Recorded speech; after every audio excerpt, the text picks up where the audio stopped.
காணொலியில் வீடியோவில் கள்ளக்குறிச்சியில் நடந்த துயர சம்பவங்களை பற்றி பார்க்க போகிறோம். வணக்கம் வணக்கம்.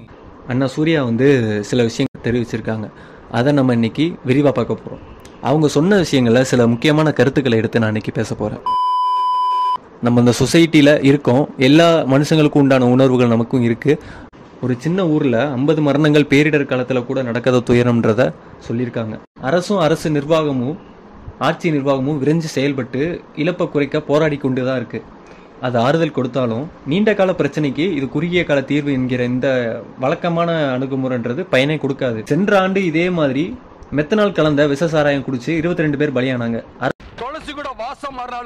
அரசு தீவிர நடவடிக்கை எடுப்பதாக கூறி உறுதி அளிச்சிச்சு. இப்போது அதே விஷச்சாராயம் குடிச்சு கொத்து கொத்தாக இறந்திருக்கிறார்கள். இப்போது வரை எந்த மாற்றமும் நிகழவில்லை என்பது வருத்தம் அளிக்கிறது அப்படின்றதையும் சூர்யா சொல்லியிருக்காங்க. மதுவிலக்கு கொள்கைன்றது எல்லா அரசியல் கட்சி தேர்தல் நேரத்திலும் பேசு பொருளா மட்டும்தான் இருக்கு. டாஸ்மாக்ல 150 ரூபாய்க்கு குடிச்சு போதைக்கு அடிமையானவங்க தான் பணம் இல்லாதப்ப 50 ரூபாய்க்கு கிடைக்கும் விஷசாராயத்தை வாங்கி குடிக்கிறாங்க. அடிமையானவர்கள் பிரச்சனைன்றது தனிநபர் பிரச்சனை இல்லை.